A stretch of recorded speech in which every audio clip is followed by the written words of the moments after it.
ಎಲ್ಲರಿಗೂ ನಮಸ್ಕಾರ. ನಾನು ನಿಮ್ಮ ಚೆನ್ನ. ಈ ಒಂದು ವಿಡಿಯೋದಲ್ಲಿ ಸ್ವಾತಂತ್ರ್ಯ ದಿನಾಚರಣೆಯ 5 ನಿಮಿಷಗಳ ಕನ್ನಡ ಭಾಷಣ ನೋಡ್ತಾ ಇದೀವಿ. ಹಾಗೆ ಒಂದು ಭಾಷಣದ ಇಷ್ಟ ಆಯ್ತಾ? ಇಷ್ಟವಾದ್ರೆ ಒಂದು ಲೈಕ್ ಅನೇಕ ವಿಡಿಯೋ ಪ್ರೋತ್ಸಾಹ ತುಂಬ ಸಿಗುತ್ತೆ. ಇನ್ನೊಬ್ರು ವಿಷಯ ಚಲ ಸಾಧ್ಯ.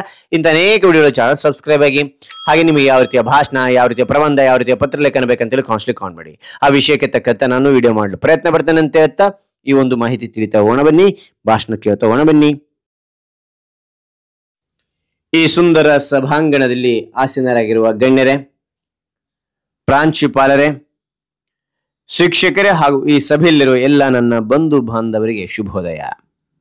ಇಂದು ಎಲ್ಲರಿಗೂ ತಿಳಿದಿರುವಂತೆ ಸ್ವಾತಂತ್ರ್ಯ ದಿನಾಚರಣೆ ಆಚರಿಸುತ್ತಿದ್ದೇವೆ. ಈ ದಿನದ ಕುರಿತು ಮಾತನಾಡಲು ಬಯಸುತ್ತೇನೆ. ಭಾರತೀಯರಾದ ನಾವು ಇಂದು 79ನೇ ಸ್ವಾತಂತ್ರ್ಯೋತ್ಸವ ಆಚರಣೆ ಮಾಡುತ್ತಿದ್ದೇವೆ. ಪ್ರತಿ ವರ್ಷ ಆಗಸ್ಟ್ 15ರಂದು ಈ ದಿನ ಆಚರಣೆ ಮಾಡುತ್ತೇವೆ. ಈ ದಿನವನ್ನು ಬ್ರಿಟಿಷ್ ವಸಾಹತುಶಾಹಿ ಆಳ್ವಿಕೆಯಿಂದ 1947ರಲ್ಲಿ ದೇಶದ ಬಿಡುಗಡೆ ಹೊಂದಿದ ವಿಜಯ ದಿನವಾಗಿ ಗುರುತಿಸಲು ಆಚರಣೆ ಮಾಡಲಾಗುತ್ತದೆ. ಪ್ರತಿ ವರ್ಷ ಆಗಸ್ಟ್ 15ರಂದು ದೇಶಭಕ್ತಿಯ ಉತ್ಸಾಹ, ಧ್ವಜಾರೋಹಣ, ಸಾಂಸ್ಕೃತಿಕ ಕಾರ್ಯಕ್ರಮ, ನಾಯಕರ ಭಾಷಣ ದೇಶದ ಎಲ್ಲೆಡೆ ಇರುತ್ತದೆ. ಹಾಗೆಯೇ ನಾವು ಇಂದು ಇಲ್ಲಿ ಎಲ್ಲರೂ ಸೇರಿರುವುದು ಸ್ವಾತಂತ್ರ್ಯ ದಿನದ ಆಚರಣೆಗೆ. ಸ್ವಾತಂತ್ರ್ಯ ಹೋರಾಟಗಾರರ ತ್ಯಾಗವನ್ನು ನೆನಪು ಮಾಡಿಕೊಂಡು ಅವರನ್ನು ಸ್ಮರಿಸಬೇಕಾಗಿದೆ. ಸ್ವತಂತ್ರದ ಮಹತ್ವದ ಜೊತೆಗೆ ನಮ್ಮ ಜವಾಬ್ದಾರಿಗಳೇನು ಎಂಬುದನ್ನು ಅರ್ಥ ಮಾಡಿಕೊಂಡು ದೇಶಕ್ಕೆ ನಾವು ಸಹ ಏನಾದರೂ ಕೊಡುಗೆ ನೀಡಬೇಕಾಗಿದೆ.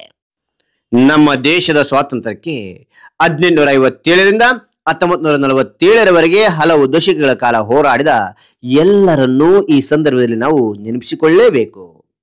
ಸ್ವಾತಂತ್ರ್ಯ ಎಂದರೆ ಪ್ರತಿಯೊಬ್ಬ ವ್ಯಕ್ತಿಗೆ ಈ ಭಾರತದಲ್ಲಿ ಎಲ್ಲಾ ರೀತಿಯ ಮೂಲಭೂತ ಹಕ್ಕು ಇದೆ, ಎಲ್ಲಾ ರೀತಿಯ ಸ್ವಾತಂತ್ರ್ಯ ಇದೆ.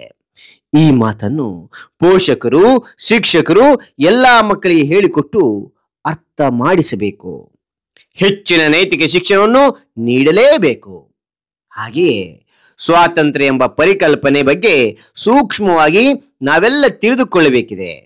ನಮ್ಮ ಸ್ವಾತಂತ್ರ್ಯವನ್ನು ಇತರರ ಸ್ವಾತಂತ್ರ್ಯಕ್ಕೆ ಅಡ್ಡಿಯಾಗದಂತೆ, ಸಮಸ್ಯೆ ಆಗದಂತೆ ಬಳಸಿಕೊಳ್ಳಬೇಕು ಎಂಬುದನ್ನು ಯಾರೂ ಮರೆಯಬಾರದು. ಎಲ್ಲಿ ಪ್ರಜೆಗಳಿಗೆ ಸ್ವಾತಂತ್ರ್ಯ ಇರುತ್ತದೋ, ಯಾವ ದೇಶದ ಪ್ರಜೆಗಳಿಗೆ ಸ್ವಾತಂತ್ರ್ಯ ಇರುತ್ತದೋ, ಎಲ್ಲಿಯವರೆಗೆ ಪ್ರಜೆಗಳು ಸ್ವಾತಂತ್ರ್ಯರಾಗಿರುತ್ತಾರೋ ಅಲ್ಲಿಯವರೆಗೆ ದೇಶದ ಅಭಿವೃದ್ಧಿ, ಪ್ರಜೆಗಳ ಅಭಿವೃದ್ಧಿ, ನಾಡಿನ ಅಭಿವೃದ್ಧಿ, ಒಂದು ಕುಟುಂಬದ ಅಭಿವೃದ್ಧಿ ನಿರಂತರವಾಗಿ ಸಾಗುತ್ತಿರುತ್ತದೆ. ಅದಕ್ಕೆ ಕೊನೆ ಎಂಬುದಿಲ್ಲ. ಇದಕ್ಕೆ ಇಂದಿನ ಭಾರತವೇ ಸಾಕ್ಷಿ. ಆದರೆ ಸ್ನೇಹಿತರೆ, ಹಲವು ಕಡೆಗಳಲ್ಲಿ ನಾವು ಅಸಮಾನತೆ, ದೌರ್ಜನ್ಯ, ಉಗ್ರರ ದಾಳಿ, ಆಸಿಡ್ ದಾಳಿ, ಸರ್ಕಾರಗಳ ಮೇಲಿನ ಭ್ರಷ್ಟಾಚಾರಗಳ ಆರೋಪಗಳು, ಮಹಿಳೆಯರ ಮೇಲಿನ ಎಲ್ಲಾ ತರಹದ ಕಿರುಕುಳಗಳು, ಜನರಿಂದ ಆಯ್ಕೆಯಾದ ನಾಯಕರುಗಳೇ ಎದುರಿಸುತ್ತಿರುವ ಆಪಾದನೆಗಳು, ಅವರ ಅಪರಾಧಗಳು, ರಾಜಕೀಯ ಪಕ್ಷಗಳ ಒಬ್ಬರ ಮೇಲೊಬ್ಬರ ಮಾತಿನ ಕೆಸರಾಚಾಟಗಳು ಎಲ್ಲವನ್ನು ನೋಡಿದರೆ ವಿದ್ಯಾರ್ಥಿಯಾದ ನನಗೆ ಸಹಿಸಲಾಗದ ದುಃಖವಾಗುತ್ತದೆ. ಆದ್ದರಿಂದಲೇ ನಾನು ಯಾರಿಗೆ ಬಂತು, ಎಲ್ಲಿಗೆ ಬಂತು 1947ರ ಸ್ವಾತಂತ್ರ್ಯ ಎಂದು ಕೇಳ ಬಯಸುತ್ತೇನೆ. ದೇಶ ಶಾಂತಿಯಿಂದ ಇರುವುದೆಂದು, ಐಕ್ಯತೆ ಸಾರುವುದು ಎಂದು ಎಂಬೆಲ್ಲ ಪ್ರಶ್ನೆಗಳು ನನಗೆ ಕಾಡುತ್ತವೆ. ಈ ಮಾತನ್ನು ಏಕೆ ಹೇಳುತ್ತೇನೆ ಎಂದರೆ, ಇಂದಿನ ಪ್ರಜೆಗಳಾದ ನಾವು ಮುಂದೆ ದೊಡ್ಡವರಾದ ನಂತರ ನಾವೆಲ್ಲರೂ ಸಹ ಒಂದೊಂದು ಕ್ಷೇತ್ರದಲ್ಲಿ ಯಾರು ಏನಾದರೂ ಸಾಧಿಸುವ ಅವಕಾಶ ನಮಗಿದೆ. ಹಿಂದೆ ದೇಶಕ್ಕೆ ಸ್ವಾತಂತ್ರ್ಯ ತಂದುಕೊಡಲು ಮಹಾತ್ಮ ಗಾಂಧೀಜಿ, ಸುಭಾಷ್ ಚಂದ್ರ ಬೋಸ್, ತಿಲಕ್ ರವರು, ಶಾಸ್ತ್ರೀಜಿ ಹೀಗೆ ಅನೇಕರು ಹೋರಾಟ ಮಾಡಿದರು. ತಮ್ಮ ಜೀವವನ್ನು ದೇಶದ ಜನರ ಸಂತೋಷಕ್ಕಾಗಿ ಮೀಸಲಿಟ್ಟರು. ಹಾಗೆಯೇ ಇಂದು ನಮ್ಮ ಸಮಾಜದಲ್ಲಿರುವ ಹಲವಾರು ಸಮಸ್ಯೆಗಳನ್ನು ಹೋಗಲಾಡಿಸಲು ನಾವು ಜ್ಞಾನವನ್ನು ಹೆಚ್ಚಿಸಿಕೊಂಡು ಇಂತಹ ಒಳ್ಳೆಯ ಕೆಲಸಗಳನ್ನು ಮಾಡಬೇಕಿದೆ.